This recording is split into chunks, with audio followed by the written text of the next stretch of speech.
chicas, muchísimas gracias por estar con nosotros, porque la verdad es que tenían una muy buena, digamos, abanico de opciones muy interesantes en cuanto al título.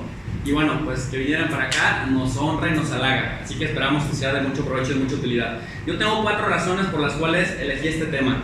La primera y más importante es porque son los avances de un libro mío, de mi segundo libro, que ya está cocinándose, ya está en corrección de estilo en la editorial.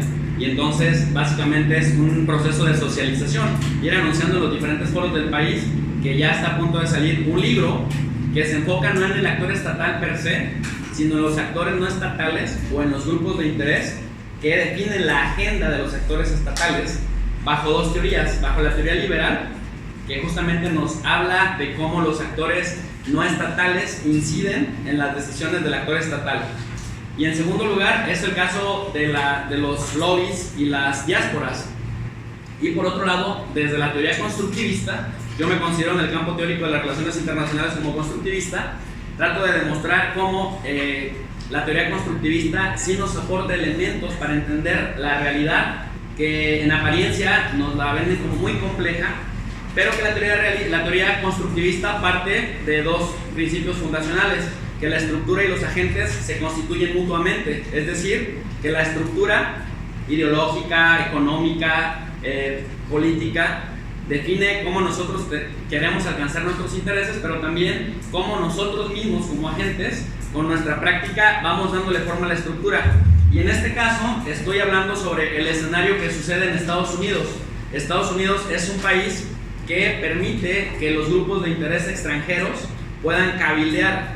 Ahorita voy a desmenuzar conceptos, porque justamente yo podría platicar con ustedes a manera de charla, pero quise traer unos conceptos para que, si les sirve tomar nota, nos quede más claro de qué estamos hablando. En segundo lugar, pues ya se habrán dado cuenta de este logo raro que está ahí. Este logo raro es mi canal en YouTube, en donde estoy subiendo cursos gratis de relaciones internacionales. Ahorita estoy subiendo el de política exterior de México, ya voy en la sesión número 8. Pero también estoy haciendo análisis de coyuntura, voy a subir organizaciones internacionales y el escenario regional de Medio Oriente, que es una de las materias que más imparto en la Universidad Autónoma de California. La segunda razón, ya les decía, es que soy teórico constructivista y quiero desafiar los postulados de la teoría constructivista con un estudio de caso. Y el cuarto elemento, la cuarta razón, es porque históricamente en relaciones internacionales, a 100 años oficialmente del inicio de la disciplina, habrá que preguntarnos por qué seguimos pensando todavía que los actores estatales son los que definen la agenda y nos centramos menos en el estudio de los actores no estatales. Entonces este es un estudio de cómo los actores no estatales también pueden ser muy influyentes en las decisiones de los estados como Estados Unidos. Entonces el objetivo general de mi charla es básicamente comparar 2 tipos de estrategias. Por un lado, la estrategia tradicional del paradigma de cabildeo turco, en donde un estado extranjero va a Estados Unidos, que es la potencia mundial, aprovecha que gracias a la primera enmienda constitucional Estados Unidos permite el cabildeo, pero además también permite que los actores extranjeros cabildeen sus intereses en Washington. Entonces hay una calle muy famosa que se llama la calle K en Washington DC, muy cerquita de la Casa Blanca. Ahí se reúnen varias firmas de relaciones públicas, firmas de abogados, bufetes jurídicos, etc. Y cuando un actor va a tocarles la puerta, le dicen qué interés les interesa promover, y básicamente gestionan intereses ante congresistas, ante senadores, ante funcionarios del Departamento de Estado, del Departamento de Justicia, del Departamento de Defensa, es decir, funcionarios de alto nivel del gobierno de Estados Unidos, para que tomen decisiones que les favorezcan. Ese es el modelo tradicional de cabildeo, versus el modelo tradicional de cabildeo, del modelo no tradicional, que es el que yo denomino el cabildeo de las diásporas o el cabildeo diaspórico. En este caso, confrontándome con el cabildeo de la diáspora armenia, que lucha por el reconocimiento del genocidio armenio, que aunque ustedes no lo puedan creer, a pesar de que ya pasaron 103, 104 años del genocidio, del inicio del genocidio, pues Turquía, primero, una cosa, niega que haya habido genocidio, le llama crímenes de guerra en el contexto de la Primera Guerra Mundial. Y 2, el Estado turco dice que no le pueden culpar al Estado turco de algo que hizo el Imperio Otomano. Es decir, el Estado turco laico no quiere que se le culpe de algo que hizo un imperio religioso. En este orden de ideas, seguimos por favor. En este orden de ideas, yo planteo dos cosas. Primero, tengo una pregunta. Mi pregunta central es, yo parto de esta pregunta: ¿por qué el cabildo diaspórico es una herramienta más útil que el cabildo tradicional para influir las decisiones de una potencia mundial como es Estados Unidos? Entonces aquí yo recibía muchas críticas cuando estaba haciendo mi investigación porque me decían que era una pérdida de tiempo. Decían, ¿por qué tú crees que Armenia, un país chiquitito que recurre a una diáspora que además es súper pequeñita?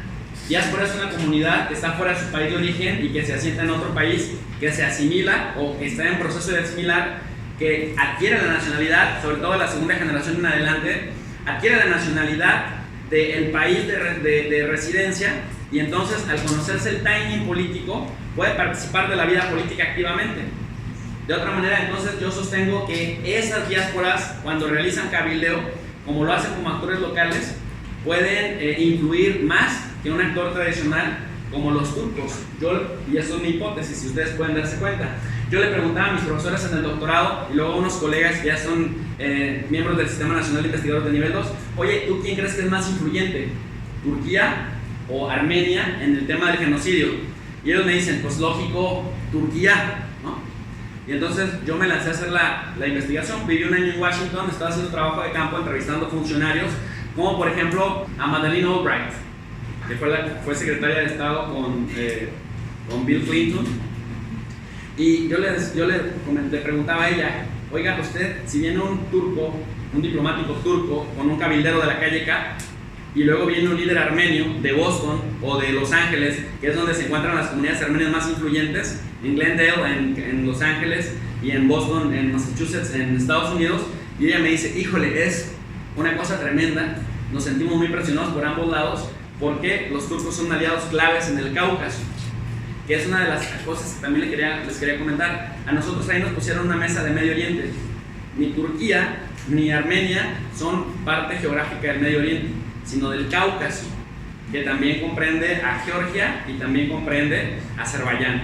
Y parte también ahí un cachitito de Rusia, ¿no? Sobre todo la zona de Chechenia y el mar Caspio. Bueno, pero ya entrados en materia, entonces, esto es lo que hipotetizo. Entonces ahora voy a presentarles una lógica ahí argumentativa para ver si se comprueba lo que les digo. En caso de que no les quede muy claro, cuando salga el libro les voy a anunciar para que lo adquieran, ¿ok? Bien, primero hay que empezar por genocidio. ¿Qué significa genocidio? Bueno, hay un jurista muy importante de nombre Rafael Lemkin, que en el año 1943 se basa en la historia que pasan los armenios, pero también en el análisis de lo que están sufriendo los judíos en el contexto de la Segunda Guerra Mundial, para determinar que genocidio es cualquier acto perpetrado por una nación o por un grupo político de una nación, fíjense bien, con la intención de destruir total o parcialmente a un grupo que sea nacional, es decir, por su nación o nacionalidad, étnico, racial o religioso. Es decir, contra los católicos, contra los judíos, contra los musulmanes, en razón de su religión, o contra las diversas etnias en razón de su etnia. ¿Sí? Esto es muy importante porque luego todos decimos, este fulanito trae una actitud genocida, y entonces empezamos a prostituir el término, y entonces vamos a la base jurídica. ¿Qué son actos de genocidio? Pues matanza y lesión grave a la integridad física o mental de los miembros del grupo. En segundo lugar, cuando hay sometimiento intencional del grupo a condiciones de existencia que hayan de acarrear su destrucción física total o parcial, y cuando hay medidas destinadas a impedir nacimientos en el seno del grupo, ¿no? Cuando hay esterilización colectiva de comunidades enteras, o cuando hay traslados por la fuerza de niños del grupo a otro grupo, o también de adultos. En este orden de ideas menciono esto último porque el genocidio armenio principalmente tuvo que ver con traslado masivo de personas desde el Imperio Turco Otomano con destino hacia Siria, y mucha gente perecía pues en el desierto cuando era sometida a largas jornadas sin comida y a las inclemencias del tiempo. En caso del genocidio armenio, que decimos que hay una pugna de narrativas entre la versión oficial del Estado turco y la comunidad armenia, tanto en Armenia, en la Armenia Oriental actual, como en Estados Unidos, la comunidad armenia es súper activa y muy influyente, muy movida. Entonces los armenios dicen, ¿qué características tiene el genocidio armenio? Sucede en el 24 de abril de 1915. El Imperio Turco Otomano, de sorpresa, hace dos cosas muy importantes. como ya lo decía el compañero que me antecede, había muchos armenios en el seno del Imperio Turco Otomano, formaban parte de algunas cortes, eran empresarios, estaban prácticamente asimilados a la cultura del Imperio Turco Otomano, pero mantenían su religión, mantenían el cristianismo y también operaban en redes, en sistemas de hermandades. Por lo tanto, se sabía, hablaban también, conservaban el idioma, tenían comunidades enteras de armenios dentro del imperio.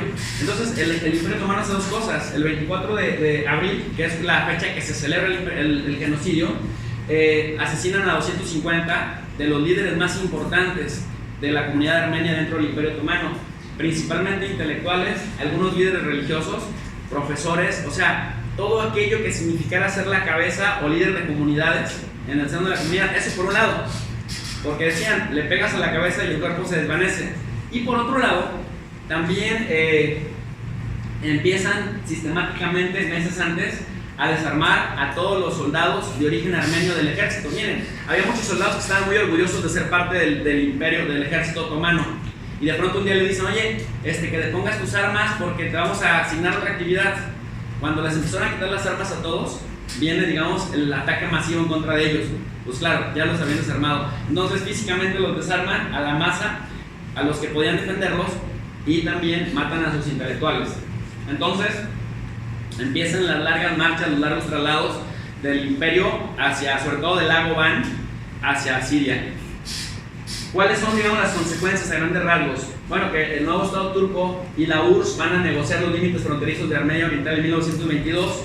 Por otro lado, oficialmente los armenios reconocen que hubo aproximadamente 1.5 millones de muertos en alrededor de 5 o 6 años, del 15 hasta el 21-22.